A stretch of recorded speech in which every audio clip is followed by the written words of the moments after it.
शांति। आज का स्वमान। मैं पद्मा पदम भाग्यवान आत्मा हूँ। हम अपने भाग्य को जानते हैं सभी कि पूरे सृष्टि चक्र में भी और अभी पूरे यूनिवर्स में भी सबसे अधिक भाग्यशाली हम आत्माएं हैं, जिनको भगवान न सिर्फ मिला है लेकिन खुद हमें याद करता है, हमें पढ़ाता है, हमें पावन बनाने की चिंता करता है। भगवान हमारा हो गया है, तो ऐसा प्यार का सागर खुद हमारा हो जाए, इससे ऊंचा भाग्य और क्या होगा। आज बाबा ने पद्मा पदम भाग्यवान आत्माओं की निशानियां सुनाई हैं। पद्मा पदम भाग्यवान आत्मा एक बाबा के प्यार में लवलीन रहेगी और उस प्यार की ताकत को यूज़ करेगी और उसके रिजल्ट में फील करेंगे कि असंभव भी संभव हो जाता है। जो एक के प्यार में लवलीन रहते हैं वो फील करते हैं कि हर परिस्थिति श्रेष्ठ स्थिति में बदल जाती है, असंभव संभव हो जाता है, मुश्किल आसान हो जाती है। हर एक ने नंबरवार पुरुषार्थ अनुसार ये वाले अनुभव किए हैं ज़रूर, कम या ज़्यादा, कि बाबा के प्यार की मस्ती में हम रहते हैं तो मुश्किलें आसान होती है, असंभव संभव होता है। तीसरी बात जो बाबा ने बताई, हर परिस्थिति श्रेष्ठ स्थिति में बदल जाती है। दिखता है बाहरी रूप समस्या मुसीबत, लेकिन क्योंकि बाबा का प्यार है तो उस प्यार में महसूस करते हैं कि स्थिति पहले से भी अच्छी हो गई। लोगों के लिए होगा कि ओहो इतनी बड़ी मुश्किल है, मुसीबत है, परिस्थिति है, लेकिन बाबा के बच्चे को लग रहा होगा खेल है, मनोरंजन है, कोई बड़ी बात नहीं है। तो परिस्थिति श्रेष्ठ स्थिति में बदलती है।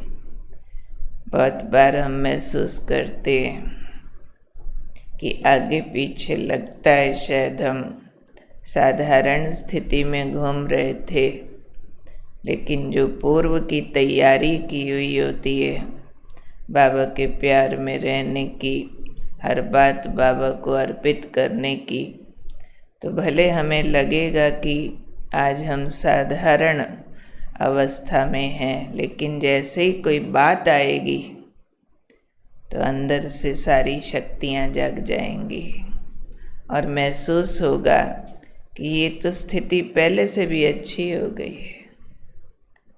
आई तो परिस्थिति थी, लेकिन शक्तियाँ जागृत हो गई और जागृत होते ही वो परिस्थिति बहुत छोटी लगने लगी और अपनी स्थिति नॉर्मल से भी अच्छी लगने लगी। मैं समझती हूँ ये अनुभव कभी न कभी हर एक को ज़रूर हुआ होगा कि इतनी बड़ी बात आई थी, पता ही नहीं चला हमने कैसे पार कर ली।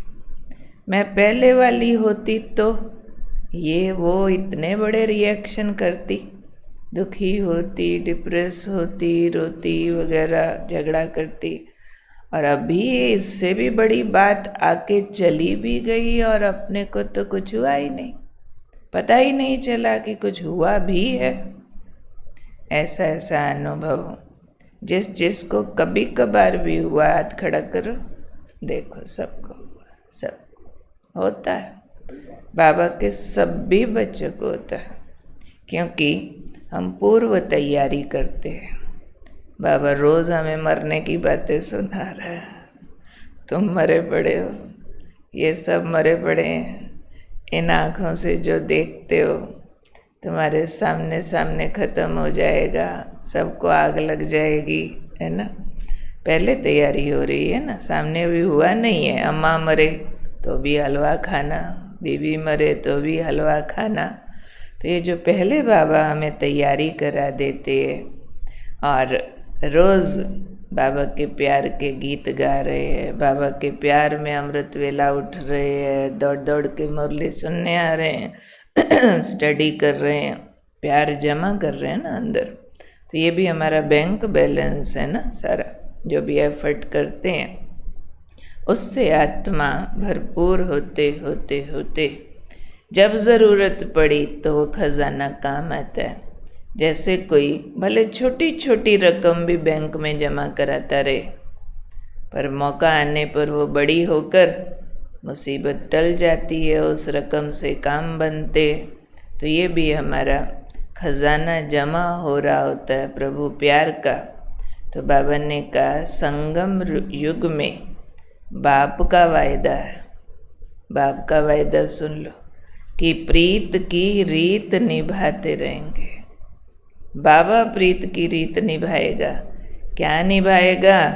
कि सदा प्रीत रखने वाले बच्चों के असंभव कार्य भी संभव करता रहेगा, मुश्किलें आसान करता रहेगा, परिस्थितियों में भी उनको श्रेष्ठ स्थिति का वरदान दे देगा। ये बाबा की प्रीत की रीत है। पर ये रीत कौन से बच्चों के लिए बाबा निभाएगा? तो बाबा ने कहा ये प्रीत निरंतर निभाने वाले बनो, कभी कभी वाले नहीं।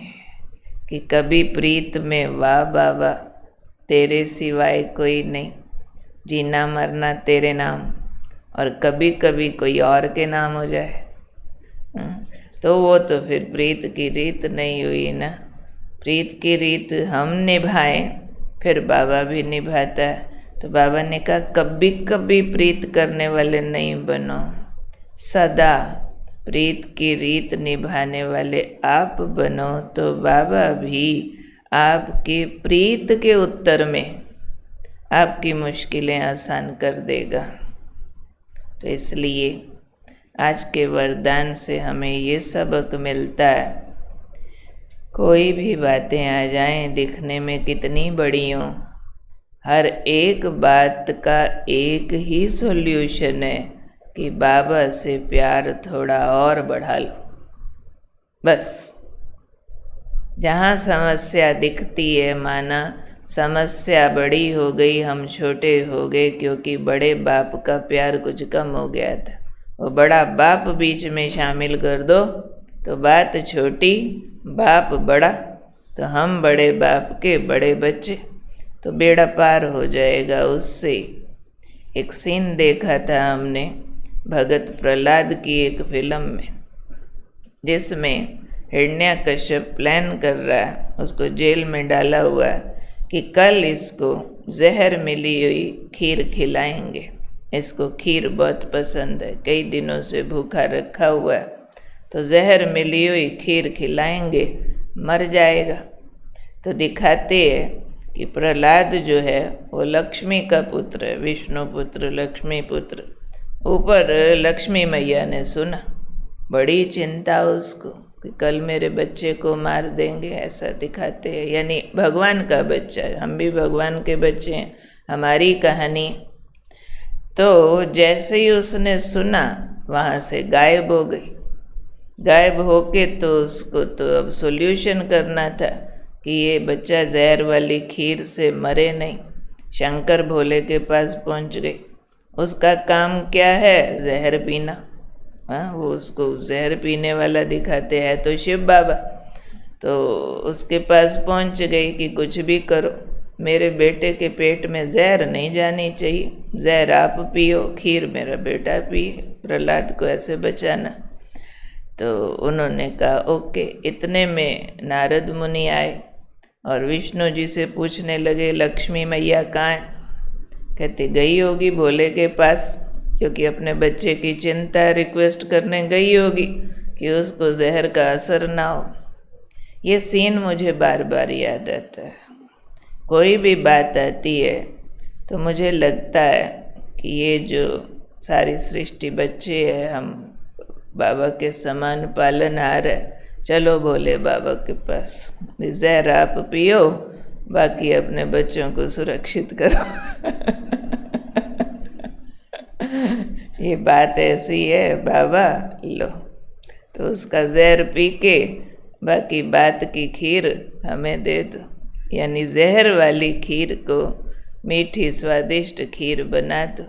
तो कोई भी परिस्थिति को बाबा श्रेष्ठ स्थिति में परिवर्तन कर देते हैं, लेकिन शर्त ये है कि बात छोटी हो या बड़ी, अच्छी हो या बुरी, हर बात में पहले बाबा याद आए, बाबा से शेयर पहले करें, दुनिया वालों से बाद में करें। मोहित भाई का भी सुना ना, फलानी बात आई, बाबा ने पूछा 6 महीना पहले कहाँ था, अब तेरे को मेरी याद आई है। तो पहला नंबर बाबा के पास जाना है ना, पहला नंबर, वो भी याद रखना है, अच्छी बात आए या बुरी, गलत बात आए या ठीक बात आए, जो भी आए पहला नंबर बाबा के पास। बाबा ने एक बार विदेशी भाई बहनों के आगे मुरली चलाते हुए कहा था, बच्चे बाबा को याद करके खाना तो खाते हैं, इसमें कोई शक नहीं है, खाना शुरू करते हैं बाबा को बुलाते, आओ बाबा हम मिल के खाएं, पर बीच में अगर रसगुल्ला गुलाब जामुन आ जाए तो अकेले खा जाते हैं। बाबा ने मुरली में कहा था। करते हैं कि नहीं ऐसे ही जीवन में अच्छी बातें आती हैं तो बाबा के पास नहीं जाते। जहाँ गड़बड़ कहानियाँ आती हैं तब कहेंगे जी मैंने 40 दिन का योग रखा हुआ है, भाई अच्छी बातों के लिए क्यों नहीं रखा था। जहाँ गड़बड़ हो गया वहाँ 40 दिन का योग शुरू हो गया, तो अच्छी बात के लिए फिर कितना करना चाहिए, तब तो योग भूल जाते। तो ये आज बाबा कह रहे हैं, एक के प्यार में लवलीन रहकर असंभव को संभव करने वाले ही पद्मा पदम भाग्यवान बच्चे हैं। तो संगम युग पर सबसे ऊंचा भाग्य उन महान आत्माओं का है जो एक के प्यार में मगन होना जानते, जो एक को हर बात में यूज़ करना जानते। बात अच्छी हो तो भी बाप साथ है, बात गड़बड़ हो तो भी बाप साथ है। तो ये महान आत्माओं का लक्षण है जिन्हें भगवान को हर कार्य में साथ रखना आता है, और इस साथ की करामात के रिजल्ट निकालने आते हैं। ठीक है, कौन हूँ मैं? पद्मा पदम भाग्यवान आत्मा क्या करेगी? हर बात में एक बाबा, दूसरा ना कोई, प्रीत की रीत निभाते, असंभव को संभव करने के फार्मूलाज निकालेगी, रिजल्ट निकालेगी, उसको जैसे ऑथेंटिक करेगी कि ये हमने जी बना दिया, ये मार्का, ये ब्रांड। और आज है हमारा न्यारा और प्यारा फरिश्ता स्वरूप। आज के महावाक्यों में बाबा ने जो न्यारापन बताया है वो थोड़ा और अच्छी ऊंची अवस्था वाला बताया। न्यारा माना इफेक्टलेस, जैसे फूल कांटों के बीच है पर कांटे से प्रभावित दुखी नहीं है, ऐसे वाला जो न्यारापन है वास्तव में बाबा ने कहा वही प्यारा बनाता है। इसके बिना प्यारे नहीं बन सकते। समझो कोई ने दुख देने की कोशिश किया, हमने दुख लिया, अगर जिससे हमने दुख ले लिया उसके प्यारे बन सकते हैं? दुख देने वाला दुख दे रहा, हम ले नहीं रहे, तो उसके भी प्यारे बनने का चांस है। और आजकल दुख देने वालों की तो लिस्ट बहुत लंबी है। हर एक नेक्स्ट अपना दुख आपकी झोली में डालना चाहता है, और जिससे लेते जाएंगे उसके प्यारे नहीं बन सकते। भले उसकी चाहना पूरी हो जाएगी कि मैं आपको दुखी करना चाहता हूँ, आप दुखी हो जाओ, फिर भी आप नहीं हो तो प्रिय बनेंगे। तो सुनो बाबा का महावाक्य। 21/11/92 की मुरली से। गुलाब का पुष्प जितना खुशबूदार होता है उतने कांटे भी होते हैं, लेकिन कांटों के प्रभाव में नहीं आता। कभी कांटों के कारण गुलाब का पुष्प बिगड़ नहीं जाता, सदा कायम रहता। कांटे हैं लेकिन कांटों से न्यारा और सभी को प्यारा लगता है। स्वयं न्यारा है तब प्यारा लगता है। अगर खुद ही कांटों के प्रभाव में आ जाए तो उसे कोई हाथ भी नहीं लगाएगा। तो रूहानी गुलाब की विशेषता है, किसी भी प्रकार के कांटे हों, छोटे हों या बड़े हों, हल्के हों या तेज हों, लेकिन सदा न्यारा और बाप का प्यारा। इस महावाक्य से किसको अपनी बात का सॉल्यूशन समझ आ रहा है, बात खड़ा करो कि हाँ मुझे समझ आ गया, मेरी बात का सॉल्यूशन क्या है। आ गया ना? न्यारापन प्यारा बनाता है। अच्छा, प्यारा बनने लिए क्या करना है? न्यारापन प्यारा बनाता है। अगर किसी भी प्रभाव में आ गए, ये अंडरलाइन बात है, तो ना बाप के प्यारे ना ब्राह्मण परिवार के। अगर सच्चा प्यार प्राप्त करना है तो उसके लिए न्यारा बनो। सभी हद की बातों से, अपनी देह से भी न्यारा। जो अपनी देह से न्यारा बन सकता है वही सबका प्यारा बन सकता है। पहले बातों से न्यारा, पर बातों से भी पहले अपनी देह से भी न्यारा। और अभी हमने क्या करना है? अपने संपूर्ण स्वरूप को आज वतन में धारण करना है। जाकर के सूक्ष्म वतन में जाएंगे, बाबा के पास मेरा संपूर्ण रूप खड़ा है। ये वाले रूप से बाबा के सामने खड़े हो जाएंगे। एक तरफ बाबा के राइट हैंड मेरा संपूर्ण रूप है, लेफ्ट हैंड में ये वाला रूप है ये भी लाइट के शरीर में, वो भी लाइट, लेकिन वो फरिश्ता है। तो बाबा उसको पकड़ के ऐसे सामने लाते और दोनों को मिला के एक कर देते। और जैसे ही एक करते हैं मेरा तेज बढ़ जाता है, खुशी बढ़ जाती है, पवित्रता बढ़ जाती है, एकदम लाइट लाइट लाइट। और अब हमने क्या करना है? रूहानी गुलाब बन के पूरे ग्लोब में जाना, कांटों के पास। सारे दुखदाई कांटे हैं धरती पर, विकारों से भरे हुए, पापों से भरे हुए, सब पर जाकर के हमने गुलाबबाशी करनी है। पवित्रता की, सुख की और शांति की किरणें बरसानी है।